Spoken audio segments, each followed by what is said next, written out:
जय हिंद दोस्तों, वंदे मातरम। तराइन की लड़ाई 1192 में राजपूत राजा पृथ्वीराज चौहान और मोहम्मद गौरी के बीच में लड़ी गई थी और इस जंग के करीब 400 साल बाद बयाना के आसपास हिंदुस्तान की जमीन पर एक और महान लड़ाई लड़ी गई। खानवा का युद्ध बाबर की सेना और राणा संग्राम सिंह की राणा संगा की अगुवाई वाली राजपूत सेना के बीच में हुआ। यह भारतीय इतिहास में एक बहुत ही महत्वपूर्ण घटना थी, जिसने मुगल सम्राट बाबर के लिए भारतीय उपमहाद्वीप में मुगल साम्राज्य का रास्ता खोल दिया। राज्यसभा में सपा सांसद रामजी लाल सुमन ने राणा संगा को लेकर एक विवादित बयान दिया, जिसके बाद राजस्थान समेत पूरे देश में सियासी घमासान छिड़ गया। दरअसल उन्होंने सदन में दावा किया कि इब्राहिम लोदी को हराने के लिए राणा संगा के न्योते पर बाबर हिंदुस्तान आया था। लेकिन क्या वाकई में बाबर को भारत आने का न्योता मेवाड़ के राणा संगा ने दिया था? दिल्ली के लोदी शासक इब्राहिम लोदी को राणा संगा ने खुद 18 बार हराया था, तो उन्होंने उसे हराने के लिए आखिर बाबर को क्यों बुलाया? देखिए, इतिहास की जटिलता के कारण इस सवाल पर अलग अलग दृष्टिकोण देखने के लिए मिलते हैं और राजस्थान के विभिन्न इतिहासकार इस घटना के बारे में अलग अलग ब्यौरा भी देते हैं। कर्नल जेम्स टॉड, जिन्होंने अपने इतिहास और राजस्थान की प्राचीन वस्तुओं में राजस्थान का इतिहास दर्ज किया है, उनसे लेकर राणा संगा के दरबारियों और कवियों तक के स्रोत अलग अलग हैं।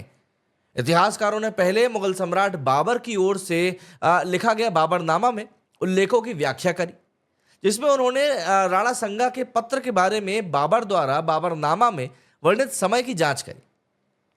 फरगाना के शासक बाबर को समरकंद, मतलब कि जो इस समय उज्बेकिस्तान है, वहां में पराजित किया गया था और अपने राज्य का विस्तार करने और ज्यादा पैसा जमा करने के लिए उसने 1526 में हिंदुकुश पर्वत में प्रवेश किया। उसने 1526 में पानीपत की लड़ाई में लोदी वंश के सुल्तान इब्राहिम लोदी को हराया। भारत में मुगल वंश, जिसकी स्थापना बाबर ने खुद करी थी, उसने लगभग 2 शताब्दियों तक भारतीय उपमहाद्वीप पर शासन किया, जो कि औरंगजेब के समय में चरम पर था। 1530 में पानीपत की लड़ाई में जीत के 4 साल बाद 26 दिसंबर को आगरा में बाबर की मृत्यु हो गई थी। संग्राम सिंह, जिन्होंने राणा संगा के नाम से जाना भी जाता है, एक योद्धा थे जिन्होंने अविश्वसनीय बाधाओं को पार किया। सिर्फ एक आंख और एक स्वस्थ हाथ के साथ में उन्होंने अपने पूरे जीवन में बहादुरी से लड़ाई लड़ी। सन 1508 में वे मेवाड़ के शासक बने और इस साम्राज्य को महान ऊंचाइयों पर ले गए। उन्हें राजगद्दी पर बैठाने के लिए मेवाड़ ने एक लंबे समय से चली आ रही परंपरा को तोड़ा, जिसके अनुसार दिव्यांग व्यक्ति को राजा नहीं बनाया जा सकता। जब सांगा ने अपने शासन को शुरू किया था, तब दिल्ली की सल्तनत अपने चरम पर नहीं थी और मालवा और गुजरात के शासक उसके खिलाफ खड़े नहीं हो सकते थे। भले ही उन्होंने सेना में शामिल होने के बावजूद ऐसा किया हो, सांगा के नेतृत्व में लेकिन मेवाड़ की सीमाएं दूर दूर तक फैली, जो कि पूरब में आगरा, दक्षिण में गुजरात की सीमा तक पहुंच गई थी। मरवाड़ और आमेर जैसे शक्तिशाली शासकों ने उनके अधीन काम किया था और उन्होंने 80,000 घुड़सवारों की एक सेना की कमान तक संभाली थी। साथ ही 7 राजाओं, 9 रावों और 104 सरदारों की कमान भी संभाली थी। ग्वालियर, अजमेर, सीकरी, कालपी, चंदेरी, बूंदी, गगरौन, रामपुरा और आबू के नेता भी युद्ध में पीछे हो लिए थे। राणा संगा ने मालवा और गुजरात की संयुक्त सेनाओं को कई बार हराया, जिससे उस एरिया में उनका प्रभुत्व भी साफ तौर पर दिखा।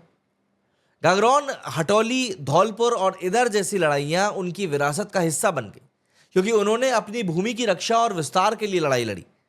दिल्ली पर नजर रखते हुए राणा संगा ने अपनी अगली चुनौती की तैयारी शुरू कर दी, सल्तनत की गद्दी संभालना और उत्तरी भारत में सबसे शक्तिशाली शासक के रूप में अपनी पहचान करना भी उनका एक सबसे बड़ा एजेंडा था।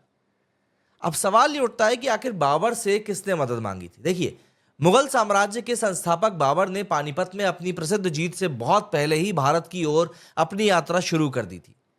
तैमूर और चंगेज खान के वंशज बाबर को फरगाना में अपनी मातृभूमि से बाहर निकाल दिया गया था। उसने साम्राज्य का सपना देखते हुए काबुल के बीहड़ पहाड़ों में 2 दशक तक बिताए। फरगाना और समरकंद में अपनी पैतृक भूमि के खोने के पर उसके दिमाग पर भारी असर पड़ा था और हिंदुस्तान की संपदा उसके लिए नई संभावनाओं की तरह थी। बाबर ने भारत पर आक्रमण करने के लिए 1503 में प्रयास शुरू किया। इसके बाद 1504, 1518 और 1519 में अभियान चलाए। पंजाब पर आक्रमण सहित ये शुरुआती प्रयास जो थे वो सफल नहीं रहे। 1526 में पानीपत की पहली लड़ाई में अपने 5वें प्रयास तक बाबर ने लोदी सल्तनत लोदी के सुल्तान जो थे इब्राहिम लोदी को हराया और जीत का दावा किया। 1523 में बाबर को दिल्ली सल्तनत के प्रमुख लोगों से निमंत्रण मिला। सुल्तान सिकंदर लोदी के भाई आलम खान लोदी, पंजाब के गवर्नर दौलत खान लोदी और इब्राहिम लोदी के चाचा अलाउद्दीन ने इब्राहिम के शासन को चुनौती देने के लिए उसकी मदद मांगी। अब देखिए, आलम खान ने बाबर के दरबार का दौरा भी किया और भारत में राजनीतिक अस्थिरता के बारे में बताया। बाबर ने पंजाब में गुप्तचर भेजे और उनकी रिपोर्ट ने उसे आगे बढ़ने के लिए प्रोत्साहित किया। बाबर ने संस्मरण बाबरनामा में राणा संगा के निमंत्रण का उल्लेख किया है, लेकिन इसका जिक्र पानीपत के युद्ध के बाद ही मिलता है, जब बाबर राजपूत राजा के विरुद्ध युद्ध की तैयारी कर रहा था। जीएन शर्मा और गौरीशंकर हीराचंद ओझा जैसे कई इतिहासकारों का यह तर्क भी है कि बाबर ने अपने साझा प्रतिद्वंदी इब्राहिम लोदी के खिलाफ गठबंधन की उम्मीद में खुद राणा संगा से संपर्क किया था। वैसे राणा संगा शुरुआत में इसके लिए तैयार भी दिखे, लेकिन बाद में उन्होंने संभवतः मेवाड़ दरबार में अपने सलाहकारों के प्रतिरोध के कारण अपने कदम पीछे खींच लिए। महत्वाकांक्षा और संधियों से प्रेरित बाबर ने भारत के आगमन ने इतिहास की जो धारा थी उसको एक नया रूप भी दिया था। 21 अप्रैल 1526 को बाबर ने पानीपत की पहली लड़ाई में इब्राहिम लोदी पर अपनी बहुत ही बहुप्रतीक्षित जीत हासिल करी थी, जो कि उसका 5वां प्रयास था और भारत में उसके पैर जमाने भी सुनिश्चित हुए थे। इस सफलता के बाद बाबर ने अपना प्रभाव और बढ़ाने की कोशिश करी, लेकिन उत्तरी भारत में एक प्रमुख शक्ति राणा संगा उसके लिए एक बड़ी बाधा बनकर खड़ा था।